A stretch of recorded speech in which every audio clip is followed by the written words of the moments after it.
जय हिंद दोस्तों, स्वागत है आप सभी का हमारे YouTube चैनल साइंस शिक्षा में। आज के इस वीडियो में हम लोग बात करने वाले हैं क्लास 10 का एक इम्पॉर्टेंट टॉपिक संसाधन के वर्गीकरण के विषय पे। ठीक है, पिछले वीडियो हम लोग समझ चुके थे संसाधन किसे कहते हैं। उसके बाद हमने संसाधन को बांटने की शुरुआत की थी और हमने बताया था कि संसाधन को बांटने के अलग अलग तरीके हो सकते हैं, अलग अलग आधार हो सकते हैं। ठीक है, तो पिछले वीडियो में लोग बात किए थे उत्पत्ति के आधार पर दो प्रकार के संसाधन होते हैं। ठीक है, पहला जैव संसाधन और दूसरा अजैव संसाधन। ठीक है, इस वीडियो में लोग बात करेंगे उपयोगिता के आधार पर संसाधन दो प्रकार के होते हैं। क्लियर?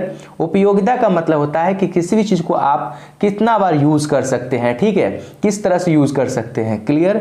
ठीक है, तो उपयोगिता के आधार पर संसाधन दो प्रकार के हो सकते हैं, होते हैं। ठीक है, क्योंकि ऑब्जेक्टिव में ऐसा क्वेश्चन पूछा जा सकता है कि उपयोगिता के आधार पर संसाधन कितने प्रकार के होते हैं। तो कितने होते हैं? दो प्रकार के।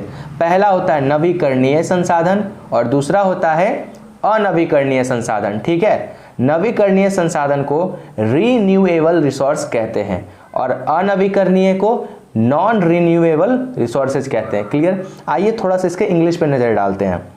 रीन्यूएबल, री का मतलब होता है दोबारा, न्यू का मतलब होता है नया और एबल का मतलब होता है करने योग्य। ठीक है, तो जो संसाधन को हम लोग दोबारा फिर से नया कर सकते हैं, ठीक है, उसे हम लोग क्या बोलेंगे?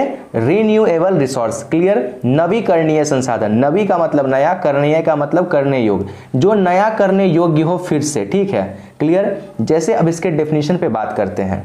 वैसा संसाधन जिन्हें भौतिक, रासायनिक या यांत्रिक प्रक्रिया द्वारा नवीकृत या पुनः प्राप्त किया जा सकता है। ठीक है, इन तीनों में से किसी एक प्रक्रिया के द्वारा फिर से नया किया जा सकता है या फिर दोबारा उसे प्राप्त कर सकते हैं, उस तरह के संसाधन को क्या बोलेंगे? नवीकरणीय संसाधन। ठीक है, जैसे मान लीजिए आपके पास एक संसाधन है, उसका यूज किया, समाप्त हो गया, फिर से हम उसको अगर दोबारा बना लेते हैं, चाहे भौतिक प्रक्रिया से या फिर रासायनिक या फिर यांत्रिक प्रक्रिया से, तो उसे हम लोग क्या बोलेंगे?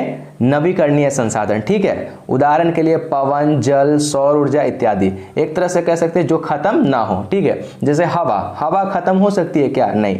जल, पानी खत्म हो सकती है, आप पीते हैं, यूज करते हैं, खत्म होता है, फिर से क्या होता है? बारिश आती है, पानी आ जाता है। ठीक है, तो जल एक क्या है? नवीकरणीय संसाधन, या फिर आप एक तरह से कह सकते हैं जो कम समय में क्या हो जाए? तैयार हो जाए। क्लियर? ठीक है, फिर से बन जाए। सौर ऊर्जा कंटिन्यूअस आपको मिलते रहता है, तो ये भी क्या होगा? नवीकरणीय संसाधन। समझ में आ रहा बात? ठीक है, अब हम लोग समझने का प्रयास करते हैं अनवीकरणीय संसाधन क्या होता है। तो दूसरा है हमारा अनवीकरणीय संसाधन। ठीक है, इसे हम लोग बोलते हैं इंग्लिश में नॉन रिन्यूएबल रिसोर्सेज। ठीक है, नॉन का मतलब नहीं, री का मतलब दोबारा, न्यू का मतलब नया और एबल का मतलब योग्य। ठीक है, तो जिसे दोबारा नया नहीं किया जा सकता है, ठीक है, उसे हम लोग क्या बोलेंगे? नॉन रिन्यूएबल रिसोर्सेज कहेंगे। ठीक है बुआ, अनवीकरणीय संसाधन जिसे नया नहीं कर सकते हैं। क्लियर?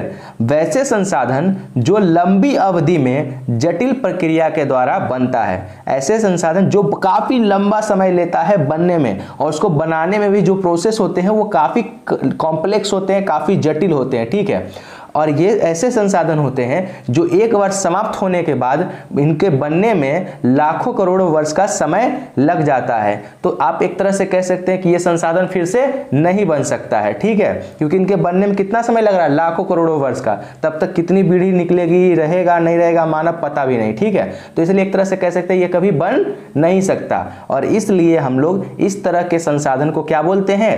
अनवीकरणीय संसाधन कहते हैं। क्लियर? एक तरह से आप सिंपल याद रख सकते हैं जो दोबारा नहीं बन सकता हो। ठीक है, एक बार समाप्त होने के बाद उसके बनने में लाखों करोड़ों वर्ष का समय लगता है, उसे हम लोग क्या बोलेंगे? अनवीकरणीय संसाधन। ठीक है, जैसे कि कोयला, कोयला अगर पृथ्वी पर से एक बार समाप्त हो जाए यूज करने के बाद, तो क्या हम अगले 100-200 साल में नया कोयला बना पाएंगे? नहीं। ठीक है, क्योंकि इसके बनने में लाखों करोड़ों वर्ष का समय लगता है और काफी कॉम्प्लेक्स प्रोसेस होता है। ठीक है, इसलिए इसको हम लोग क्या बोलते हैं? अनवीकरणीय संसाधन। ठीक है, पेट्रोलियम, ये भी किस में आएगा? अनवीकरणीय संसाधन। प्राकृतिक गैस, ये भी किस में आएगा?